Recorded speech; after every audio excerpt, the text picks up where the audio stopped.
नमस्कार देवी एवं सज्जनों, आपका सक्सेसफुल पॉइंट में अभिनंदन है दोस्तों। मैं आज आप लोगों के लिए लाया हूं दोस्तों आईटीआई ऑनलाइन टेस्ट जो होना है दोस्तों, उनके महत्वपूर्ण प्रश्न और जो प्रीवियस ईयर के जो क्वेश्चन हैं दोस्तों, मैं उनको साथ में लेकर आया हूं दोस्तों। आपको यह टेस्ट प्रत्येक 3 दिन बाद आपको अपलोड किया जाएगा दोस्तों। इसमें जो क्वेश्चन रहेंगे दोस्तों, क्वेश्चनों की संख्या रहेगी दोस्तों 50, और इसमें इतने इंपॉर्टेंट क्वेश्चन कराए जाएंगे दोस्तों ताकि आपका जो ऑनलाइन टेस्ट होगा आईटीआई वाले स्टूडेंटों का दोस्तों, वो आपका बड़े ही इजी और बड़ी सरलता के साथ क्वालिफाई हो जाएगा दोस्तों आपका। तो दोस्तों आप इन क्वेश्चनों को नोट डाउन कर लें और इन्हीं क्वेश्चनों को ज़्यादा से ज़्यादा रिवीजन करें दोस्तों। तो चलिए दोस्तों वीडियो की शुरुआत करते हैं दोस्तों। वीडियो शुरुआत करने से पहले दोस्तों, अगर आप हमारे चैनल पर नए हैं तो चैनल को सब्सक्राइब जरूर करें और दोस्तों लाइक ज़रूर करना ना भूलें दोस्तों। चलिए दोस्तों वीडियो की शुरुआत करते हैं दोस्तों। तो दोस्तों हमारा जो पहला क्वेश्चन है कि हल्की रेखा से लिखे जाने वाले व्यंजन हैं। आपके पास 4 ऑप्शन है, आपको 5 सेकंड का समय दिया जाएगा दोस्तों। तो दोस्तों इसका जो करेक्ट आंसर होगा दोस्तों, आपका जो हल्की रेखा से लिखे जाने वाले व्यंजन हैं वो हैं आपके ऑप्शन नंबर का सी, का और खा हो गए दोस्तों। तो याद रखें दोस्तों इस चीज़ को कि जो हल्की रेखा से लिखे जाते हैं वो का और खा लिखा जाता है। चलिए दोस्तों हम नेक्स्ट क्वेश्चन की बात कर लेते हैं। हमारा अगला प्रश्न इलाहाबाद के श्री श्री ऋषिलाल अग्रवाल ने संकेत लिपि नामक पुस्तक लिखी, उसे किस प्रणाली के नाम से जाना जाता है। आपके पास 4 ऑप्शन है दोस्तों। तो दोस्तों आपको बताना है, तो याद रखें दोस्तों यहाँ पर इलाहाबाद के ऋषि लाल अग्रवाल, तो याद रखना दोस्तों इन्हीं के नाम पर एक पुस्तक लिखी है ऋषि प्रणाली दोस्तों, याद रखें। तो हमारा ऑप्शन नंबर सी करेक्ट हो जाएगा दोस्तों, इसको भी याद रखें आप। चलिए दोस्तों हम नेक्स्ट क्वेश्चन की बात करते हैं। हमारा अगला प्रश्न है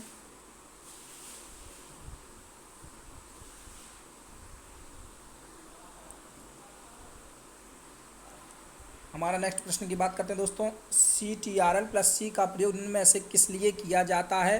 तो दोस्तों ये आपका जो है NCBT आपके एग्ज़ाम में आ चुका है, 2019 के एग्ज़ाम में आ चुका है। कंट्रोल प्लस सी का प्रयोग 18 में आया, सॉरी दोस्तों, कंट्रोल प्लस सी का प्रयोग निम्न में से किस लिए किया जाता है। तो आपके पास 4 ऑप्शन है। तो दोस्तों इसका जो करेक्ट आंसर होगा सिलेक्टेड टेक्स्ट को कॉपी करने के लिए, ऑप्शन नंबर ए करेक्ट हो जाएगा। चलिए दोस्तों नेक्स्ट क्वेश्चन की बात कर लेते हैं। हमारा अगला प्रश्न है, आपको ये बताना दोस्तों पावर पॉइंट में स्पेलिंग चेक करने की शॉर्टकट कीज़ क्या है दोस्तों। मैंने आपको पता होगा दोस्तों, मैं 2 वीडियो बना चुका हूँ कंप्यूटर से रिलेटेड, इसमें 2000 से भी ज़्यादा क्वेश्चन होंगे। इसमें मैंने आपको फुल फॉर्म नाम से रिलेटेड पूरी वीडियो बनाई है दोस्तों, और शॉर्टकट की से रिलेटेड, तो आप इसको जरूर देख लें ताकि आपका अगर मार्क्स कंप्यूटर से रिलेटेड आते हैं तो आपके मार्क्स ना कटें दोस्तों। तो चलिए दोस्तों इसका जो करेक्ट आंसर होगा हमारा ऑप्शन नंबर बी करेक्ट हो जाएगा। F7 से क्या होती है दोस्तों, स्पेलिंग चेक का डायलॉग बॉक्स ओपन होता है। चलिए दोस्तों हम नेक्स्ट क्वेश्चन की बात कर लेते हैं। हमारा अगला प्रश्न है क्लोज बटन किस बार में होता है दोस्तों। तो हम 3 चीज़ों की बात करते हैं दोस्तों। आपका एक क्रॉस का चिन्ह होता है दोस्तों, ये आपके 2 डिब्बे बने होते हैं, एक जगह माइनस का चिन्ह। ये चिन्ह कहाँ पर बने होते हैं बताना दोस्तों आपको। तो दोस्तों आपके जो चिन्ह बने होते हैं क्रॉस का, तो दोस्तों आप ध्यान रखें जो क्लोज का बटन होता है वो टाइटल बार में उपस्थित होता है।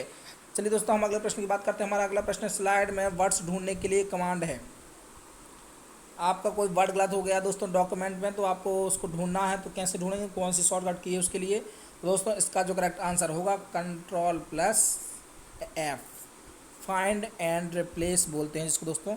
चलिए दोस्तों हम अगले प्रश्न की ओर बढ़ते हैं। हमारा अगला प्रश्न है, ये देखिए दोस्तों 2015 में पूछा गया है। बहुत ही आपके जितने भी क्वेश्चन करा रहा हूँ दोस्तों, मैं आपके एग्ज़ाम में आए हुए क्वेश्चन ही करा रहा हूँ दोस्तों। तो आप इसको नोट डाउन भी करते चलें, और दोस्तों अगर आप ने रिवीज़न कर लिया है, क्योंकि आप लोगों का पेपर है जो जल्द नवंबर में होने वाला है, तो आप केवल इसको आप आंसर लिख सकते हैं और हमें कमेंट करके बता सकते हैं दोस्तों। तो आपका जो स्कोर रहेगा आपको उस कमेंट में करके बताना दोस्तों। और जो अगला प्रश्न इसका दोस्तों, पावर पॉइंट प्रेजेंटेशन सेव करने के उपरांत फाइल के मुख्य नाम के उपरांत क्या एक्सटेंशन प्राप्त होता है दोस्तों। यहाँ पर आपको पावर पॉइंट का एक्सटेंशन नाम बताना है या विस्तारक नाम बताना दोस्तों। तो इसका जो करेक्ट आंसर होगा आपका ऑप्शन नंबर बी होगा, .ppt। अगर .jpg की बात करें तो ये इमेज का है दोस्तों, फाइल एक्सटेंशन नेम है दोस्तों, इसको याद रखें आप। और अगर आपकी डॉक की बात करें, ये वर्ड का है दोस्तों, .doc या डॉक्स आ सकता है, तो दोस्तों उसका याद रखें वर्ड का है।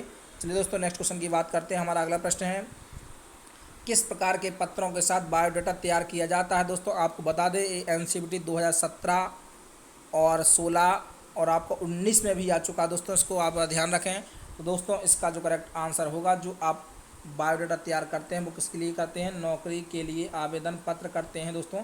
तो याद रखना और आप इसको नोट डाउन कर ले, बहुत ही मोस्ट है। तो ऑप्शन नंबर सी करेक्ट हो जाएगा। चलिए दोस्तों हम नेक्स्ट क्वेश्चन की बात करते हैं। हमारा अगला प्रश्न है, ये देखिए दोस्तों 2019 में आया है, मैंने बोला भी था वही प्रश्न है दोस्तों। आवेदन पत्र किस लिए लिखे जाते हैं, तो दोस्तों ऑप्शन नंबर बी करेक्ट हो जाएगा, नौकरी के लिए। चलिए दोस्तों हम अगले प्रश्न की बात करते हैं। अगला प्रश्न हमारा, पत्र लिखने का मुख्य उद्देश्य क्या है, दो लोगों के बीच संचार स्थापित करने के लिए, रिकॉर्ड रखने के लिए, सूचना पहुंचाने के लिए, ये सभी। तो दोस्तों आप याद रखें कि ये दो लोगों के बीच संचार स्थापित करने के लिए भी होता है, रिकॉर्ड रखने के लिए, सूचना पहुंचाने के लिए भी होता है। तो हमारा ऑप्शन नंबर डी करेक्ट हो जाएगा, सभी होंगे। चलिए हम अगले प्रश्न की बात करते हैं। पोस्ट स्क्रिप्ट, बहुत मोस्ट, इसको नोट डाउन कर लें दोस्तों आप, है ना, का क्या मतलब है। तो दोस्तों याद रखना, पत्र खत्म होने पर लिखे जाने वाला जो संदेश है दोस्तों, उसे बोलते हैं पोस्ट स्क्रिप्ट। इसको याद रखें आप दोस्तों। चलिए नेक्स्ट क्वेश्चन की बात कर लेते हैं। हमारा 7वीं रो और चौथे कॉलम का एड्रेस क्या होगा। तो दोस्तों आप याद रखें, रो और चौथे कॉलम का एड्रेस क्या होगा, इसको याद रखें आप कि इसमें 7वीं रो बोला गया है, तो दोस्तों D7 होता है। याद रखें दोस्तों, 7D नहीं होता है, तो आप याद रखें क्या होगा, D7 होगा। चलिए दोस्तों हम नेक्स्ट क्वेश्चन की बात कर लें। एक्सेल की सबसे छोटी रेंज क्या कहलाती है दोस्तों, सेल होती है आपकी। एस बना लेना दोस्तों इसको, नहीं तो कोस का हो जाएगी सेल वो वाली, है ना दोस्तों। बाय डिफ़ॉल्ट नंबरों का अलाइनमेंट क्या होता है दोस्तों, आप इसको हमें कमेंट करके बताएं दोस्तों इसका आंसर क्या होगा। तो दोस्तों मैं एक क्वेश्चन आपके लिए छोड़ देता हूँ कि बाय डिफ़ॉल्ट नंबरों का अलाइनमेंट क्या होता है, तो आप अपने कंप्यूटर स्क्रीन पर भी देख के बता सकते हैं दोस्तों, और अगर आपको पता है तो आप हमें कमेंट करके इसका आंसर दें। चलिए दोस्तों हम नेक्स्ट क्वेश्चन की बात करते हैं। प्रत्येक देश का दूसरे देश में प्रतिनिधित्व करने के लिए उस देश के राजदूतावास का जो अधिकारी होता है उसे क्या कहते हैं। तो दोस्तों आप याद रखें, जो दूसरे देश का अधिकारी होता है तो उसे राजदूतावास का सचिव कहते हैं दोस्तों, तो आप इसको याद रखें। चलिए दोस्तों हम नेक्स्ट क्वेश्चन की बात कर लेते हैं। हमारा अगला प्रश्न है दोस्तों, कर्सर है एक है, क्या है दोस्तों कर्सर। तो याद रखना पॉइंटिंग डिवाइस ही है दोस्तों कर्सर एक। तो आपका जो आंसर होगा ऑप्शन नंबर सी करेक्ट हो जाएगा दोस्तों। अगर दोस्तों आपको वीडियो पसंद आ रही हो और दोस्तों अगर आप टेस्ट और चाहते हैं तो आप हमें कमेंट करके बताएं, और दोस्तों आप लाइक जरूर करना ना भूलें दोस्तों। तो चलिए दोस्तों हम अगले प्रश्न की ओर बढ़ते हैं। यह फैक्स मशीन का एक भाग है, ऑप्टिकल स्कैनर, प्रिंटर, टेलीफोन, उपरोक्त सभी। तो दोस्तों इसका जो आंसर होगा उपरोक्त सभी हो जाएगा, क्योंकि इस फैक्स मशीन का प्रयोग सभी में किया जाता है। हम अगले प्रश्न की बात करें दोस्तों, निम्न में से कौन एक विकसित देश है। तो दोस्तों आपको बताना है कौन सा विकसित देश है। तो दोस्तों इसका जो करेक्ट आंसर होगा वो होगा ऑप्शन नंबर डी, जापान। अगर दोस्तों हम भारत की बात करें तो ये विकसित नहीं है दोस्तों, विकासशील की स्टेज पर है दोस्तों, आप इसको भी याद रखें, विकासशील की स्टेज पर है, तो आप इसको याद रखें। चलिए दोस्तों नेक्स्ट क्वेश्चन की बात कर लेते हैं। हमारा जो अगला है, विश्व का पूर्ण रूप क्या है। तो आपको 4 ऑप्शन दिए गए हैं दोस्तों, तो इसका जो करेक्ट आंसर होगा तो आप याद रखें, bureau of India standard, Indian standard, इसका करेक्ट आंसर हो जाएगा ऑप्शन नंबर सी करेक्ट हो जाएगा जी दोस्तों। चलिए दोस्तों हम अगले प्रश्न की ओर बढ़ते हैं। हमारा अगला प्रश्न है, कौन एक सीधा प्रमोशन तकनीक है, किसके द्वारा आपका प्रमोशन हो सकता है दोस्तों। तो दोस्तों इसका जो करेक्ट आंसर होगा वो होगा आपका विज्ञापन, ऑप्शन नंबर ए करेक्ट हो जाएगा दोस्तों, क्योंकि इसका सीधा प्रमोशन तकनीक है विज्ञापन एक। तो दोस्तों इसका जो करेक्ट आंसर होगा ऑप्शन नंबर ए होगा। हम नेक्स्ट क्वेश्चन की बात करते हैं। कौन सा डॉक्यूमेंट रिकॉर्ड सभी ट्रांजैक्शन से संबंधित नकद रसीद रखता है। तो वो होती है आपकी नकद किताब होती है दोस्तों। अगर दोस्तों आपको स्पीड लग रही हो तो दोस्तों आप वीडियो को रोक करके आंसर दे सकते हैं। तो इसका जो करेक्ट आंसर होगा ऑप्शन नंबर सी हो जाएगा। चलिए दोस्तों हम अगले प्रश्न की बात करते हैं। देखिए दोस्तों ये आग बना दी है मैंने आपके लिए, ये आग है ना दोस्तों। ये देखिए आपको बताना है दोस्तों, आग को जलाने वाला कारक है ईंधन और ऑक्सीजन, ऊष्मा, उपयुक्त, ये भी दोनों, इनमें से कोई नहीं। तो आपको जलाने वाला कारक बताना दोस्तों, तो आप याद रखें इसमें आपके दोनों करेक्ट होंगे, ए और बी। ईंधन और ऑक्सीजन से क्या जलता है दोस्तों, आग लग जाती है, ऊष्मा से भी आपकी आग प्रज्वलित हो जाती है दोस्तों। इसका जो करेक्ट आंसर होगा ए और बी दोनों आंसर करेक्ट होंगे। चलिए दोस्तों हम नेक्स्ट क्वेश्चन की बात करते हैं। MS DOS है, application software, system software, utility software, उपरोक्त में से कोई नहीं दोस्तों। इसका जो करेक्ट आंसर होगा सिस्टम सॉफ्टवेयर है दोस्तों ये हमारा। चलिए दोस्तों हम अगले प्रश्न को बढ़ते हैं दोस्तों। मैंने आपको कहा था दोस्तों साइलेंट वर्ड आपको याद होने चाहिए, साइलेंट वर्ड आपके एग्जाम में 2 से या 3 आएंगे दोस्तों, आप एक कंफर्म माने। तो हीमोग्लोबिन में आपको साइलेंट वर्ड बताना था दोस्तों, मैंने आप बताया था कि आपको हीमोग्लोबिन में ए साइलेंट होता है दोस्तों, तो इसका करेक्ट आंसर हो जाएगा आपका ए होता है। अगर दोस्तों हम आयरन की बात करें, इसमें आपका साइलेंट वर्ड क्या होता है दोस्तों, आप हमें इसका आंसर कमेंट करके बताएं दोस्तों। हम अगले प्रश्न को बढ़ते हैं दोस्तों। ये देखिए, आई नो हिज सिस्टर, वाक का पैसिव वॉइस होगा his sister is known to me, his sister knows me, his sister known by me. तो दोस्तों आप याद रखें पैसिव में कन्वर्ट करने के लिए, देखिए इसमें कहीं भी वाई नहीं लगा, इसमें भी वाई नहीं लगा, इसमें वाई लगा, तो दोस्तों हमारा सीधे सीधा हमें पता चल गया है कि ऑप्शन नंबर सी हमारा करेक्ट है। इनमें से स्वास्थ्य संबंधित संगठन कौन सा है दोस्तों, तो आपको पता होगा WHO। अगर आपको पूरा नाम नहीं पता है तो आप पूरा नाम लिख लीजिए, वर्ल्ड हेल्थ ऑर्गेनाइजेशन दोस्तों, जिसने आपके जो अभी कोरोना फैल रहा है दोस्तों उसको नाम दिया है कोविड-19, वो किसने दिया है, WHO ने दिया है दोस्तों। इसको आप नोट डाउन कर लें और याद रखें। हम अगले प्रश्न की बात करते हैं दोस्तों। देखिए दोस्तों, ये चिन्ह आ चुका है, सुरक्षा चिन्ह किस प्रकार का है, तो आपको बताना निषेधात्मक है, आदेशात्मक है, सूचनात्मक है, चेतावनी है। तो दोस्तों आप बिल्कुल तैयार रहिए, इसका जो करेक्ट आंसर होगा वो होगा आपका सूचनात्मक, ऑप्शन नंबर सी करेक्ट हो जाएगा दोस्तों। चलिए दोस्तों नेक्स्ट क्वेश्चन की बात करते हैं। हमारा अगला प्रश्न है दोस्तों, ये आपको मैं प्रश्न जो लाया हूँ दोस्तों, ये आपको याद करने के लिए लाया हूँ दोस्तों। इसमें आपको श्रमिक क्षतिपूर्ति अधिनियम दिया गया है, तो आप ध्यान रखना श्रमिक क्षतिपूर्ति अधिनियम कब होगा दोस्तों, 1923 को। डेट आपको याद होनी चाहिए, एग्जाम में पूछी गई है दोस्तों। तो मैं आपके सामने ये क्या लाया हूँ दोस्तों, डेट लाया हूँ। और जो कारखाना अधिनियम है इसको आप याद रखें 1948। आप इन दो को याद रखें दोस्तों, बहुत ही मोस्ट हैं और इम्पोर्टेंट की दृष्टि से आपके एग्ज़ाम में जहाँ तक ये प्रश्न मिलना चाहिए। अगर दोस्तों हम इसकी बात करें मजदूरी भुगतान अधिनियम की दोस्तों, तो इसका होगा 1936 में। और कर्मचारी भविष्य निधि अधिनियम का होगा दोस्तों 1952 में। दोस्तों आप इन चारों को लिख लें और याद कर लें दोस्तों, क्योंकि ये डेटें पूछी जाती हैं दोस्तों, बार बार पूछी गई एग्ज़ाम में, तो एग्ज़ाम के पॉइंट ऑफ व्यू से मोस्ट है दोस्तों। चलिए दोस्तों हम अगले प्रश्न की बात करते हैं। सूर्य से आने वाली हानिकारक पराबैंगनी किरणों को रोकने का कार्य वायुमंडल की किस परत द्वारा होता है, तो आपको बताने की किस परत द्वारा पराबैंगनी किरणों को रोका जाता है दोस्तों। तो हमारा जो करेक्ट आंसर होगा वो होगा ओजोन मंडल। एक बात समझ लें, ओजोन दिवस कब मनाया जाता है, तो दोस्तों आप लिख लें 16 सितंबर को ओजोन दिवस मनाया जाता है। दूसरा क्वेश्चन, विश्व पर्यावरण दिवस कब मनाया जाता है दोस्तों, 5 जून को मनाया जाता है। तो फिर आप ये बताइए विश्व कंप्यूटर दिवस कब मनाया जाता है, तो 2 दिसंबर को विश्व कंप्यूटर दिवस मनाया जाता है। नोट डाउन कर लो, पेपर में छपेगा दोस्तों मेरे भाइयों। चलिए भाइयों अगले प्रश्न को बढ़ते हैं। ओजोन गैस का रासायनिक सूत्र, लगाओ भाई स्टार इस पर, इसको स्टार लगा दोस्तों, नोट कर लो इसको। तो ओजोन गैस का रासायनिक सूत्र क्या होगा, तो दोस्तों आप याद रखना O3 होता है। इसका आंसर क्या होगा, ऑप्शन नंबर सी करेक्ट हो जाएगा। चलिए दोस्तों हम अगले प्रश्न को बढ़ते हैं। CTC फायर एक्सटिंग्विशर का प्रयोग किस प्रकार की आग बुझाने में किया जाता है। 4 ऑप्शन हैं, तो आपका जो करेक्ट आंसर होगा बी हो जाएगा, बिजली के लिए दोस्तों। चलिए नेक्स्ट क्वेश्चन की बात करते हैं। निम्न में से कौन आग बुझाने में सहायक होता है दोस्तों, आग बुझाने में सहायक हो, तो बताइए दोस्तों क्या होगा, ऑक्सीजन होगा क्या, नहीं होगा दोस्तों, ऑक्सीजन से आग लगती है, स्नेहक भी नहीं होगा, तेजाब से भी आग लगती है, तो इन तीनों से आग लग जाती है। जो हमारा आग बुझाने में सहायक है वो है आपका कार्बन डाइऑक्साइड। चलिए दोस्तों हम अगले प्रश्न की बात कर लेते हैं। कार्यशाला में कार्य करते समय आप पहनने में प्रयोग करते हैं, क्या करते हैं, ढीले कपड़ों का, टाई मफलर व चप्पल का, हाथ में घड़ी व अंगूठी का, डांगरी जूते व चश्मे का। तो आप ध्यान रखना ऑप्शन नंबर डी करेक्ट हो जाएगा दोस्तों। चलिए दोस्तों हम अगले प्रश्न की बात कर लेते हैं। ILO से तात्पर्य क्या है, तो उसका पूरा नाम बताना है दोस्तों, तो अंतर्राष्ट्रीय श्रम संगठन इसका करेक्ट आंसर हो जाएगा दोस्तों।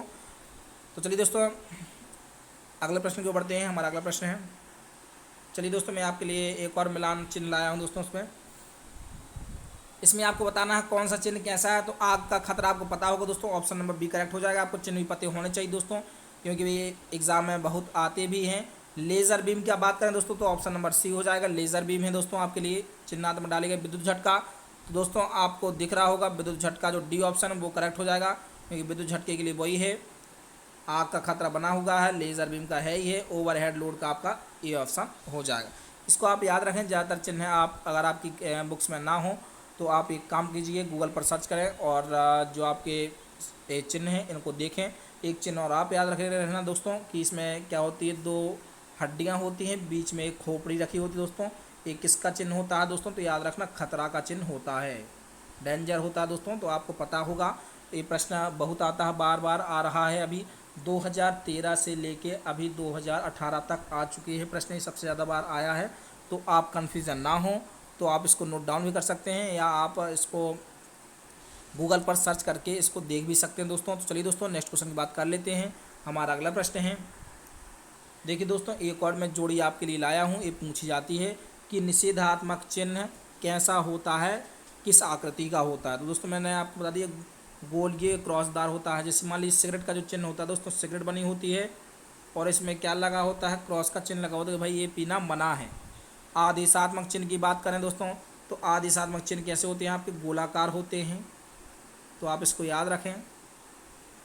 अगर सूचनात्मक चिन्ह की बात की जाए दोस्तों, तो ये आपके जो सूचनात्मक जो चिन्ह होते हैं वो वर्गाकार होते हैं दोस्तों आपके। और अगर चेतावनी चिन्ह की बात की जाए तो त्रिकोण होते हैं। आपने जो आपके जो डेंजर वगैरह है ना, विद्युत झटके की वगैरह जो भी चिन्ह दोस्तों वो इसमें दर्शाए जाते हैं दोस्तों, किसमें? त्रिभुज में। तो आप इसको याद रखना, इसका जो करेक्ट आंसर होगा ये हो जाएगा। चलिए दोस्तों, आशा करता हूँ कि आपको वीडियो पसंद आ रही होगी दोस्तों, और जितना मैं करा रहा हूँ आपको ये याद कर लें, क्योंकि जो अगला टेस्ट होगा इन क्वेश्चनों में से 20 क्वेश्चन आपसे पूछे जाएंगे दोस्तों। तो चलिए दोस्तों हम नेक्स्ट क्वेश्चन की ओर बढ़ते हैं। हमारा अगला प्रश्न है, एक्सेल में किसी सेल में कोई फार्मूला एंटर करने के लिए हमें इनमें से किस ऑपरेटर के साथ शुरुआत करनी पड़ती है? दोस्तों आपको फार्मूला लिखना है टेबल पर एक्सेल में। तो क्या करते हैं, सबसे पहले इक्वल लगाते हैं, बराबर का चिन्ह लगाते हैं, तो ऑप्शन नंबर सी करेक्ट हो जाएगा। चलिए हम अगले प्रश्न की बात करते हैं, लेन का पूर्ण रूप क्या है दोस्तों? तो मैं बता दूं, नेटवर्क का एक प्रकार है दोस्तों ये। दोस्तों इसका जो पूरा नाम होता है लोकल एरिया नेटवर्क होता है। नेटवर्क हम सर्च कर लेते हैं दोस्तों। चलिए दोस्तों हम अगले प्रश्न की ओर बढ़ते हैं। हमारा अगला प्रश्न है, आपको अपने साक्षात्कार के लिए कब आने की योजना बनानी चाहिए? 2 घंटे पहले, 1 घंटा पहले, 30 मिनट पहले, ठीक समय पर? दोस्तों आप याद रखें, जब आपका कोई साक्षात्कार हो या इंटरव्यू हो तो आपको 30 मिनट पहले वहाँ पर उपस्थित होना चाहिए। तो इसका जो करेक्ट आंसर होगा ऑप्शन नंबर सी करेक्ट हो जाएगा। चलिए दोस्तों हम अगले प्रश्न की बात कर लेते हैं। हमारा अगला प्रश्न है कि इसमें कंप्यूटर की स्पेलिंग कौन सी सही है? तो आप तो दोस्तों इसको कर ही चुके होंगे, ये बहुत ही ईजी है। तो दोस्तों इसका जो करेक्ट आंसर होगा वो होगा आपका ऑप्शन नंबर ए कंप्यूटर हो जाएगा। चलिए दोस्तों हम अगले प्रश्न की ओर बढ़ते हैं। हमारा अगला प्रश्न है, आपको बहुत ही ईजी, ये लगातार प्रश्न आता रहा है पेपरों में दोस्तों, इसको भी आप नोट डाउन कर लें या आप इसका कमेंट में हमें इसका आंसर दें दोस्तों। वैसे मैं इसका आंसर बता दे रहा हूं दोस्तों। इसका जो करेक्ट आंसर होगा, इसका जो होगा ऑप्शन नंबर बी करेक्ट हो जाएगा। आई हैव 2 ब्रदर्स, मतलब जो दो ब्रदर्स होते हैं, 2 भाई क्या हैं? भाई क्या 2 हैं, तो यहाँ पे बहुवचन होगा, एस लगेगा दोस्तों। यहाँ पे देखिए आई हैव ब्रदर्स, यहाँ एक भाई, फिर भी इन्होंने ब्रदर्स में एस लगा दिया तो ये गलत हो जाएगा। यहाँ पे इसलिए गलत हो गया क्योंकि 2 भाई हैं, और जबकि वहाँ पे बहुवचन है तो एस लगना चाहिए, जबकि यहाँ पे नहीं लगाया, तो ये दोनों हमारे क्या हो जाएंगे? गलत हो जाएंगे, और ये वाला हमारा सही हो जाएगा दोस्तों, है ना। चलिए दोस्तों हम नेक्स्ट क्वेश्चन की बात कर लेते हैं। माई फादर इज़ इंजीनियर, तो दोस्तों इंजीनियर देखें शब्द यहाँ पे अगर हिंदी में उच्चारण करें तो इन है, मतलब ई क्या है? हिंदी का स्वर है, वोवेल्स है। तो हम इसी आधार पर तुलना करते हैं आर्टिकल की। तो दोस्तों स्वर हो तो हम क्या लगाते हैं? एन लगाते हैं दोस्तों। उसके लिए क्या लगाते हैं? स्वर के लिए हम एन लगाते हैं, व्यंजन के साथ हम ए लगाते हैं, है ना दोस्तों।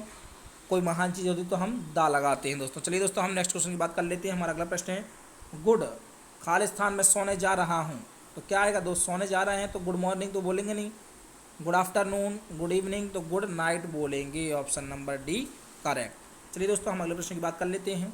हमारा अगला प्रश्न, निम्नलिखित में से कौन सी एक सोशल मीडिया साइट है? सोशल मीडिया साइट बतानी दोस्तों, कौन सा सही होगा? कमेंट बॉक्स में जवाब दे जल्दी से दोस्तों।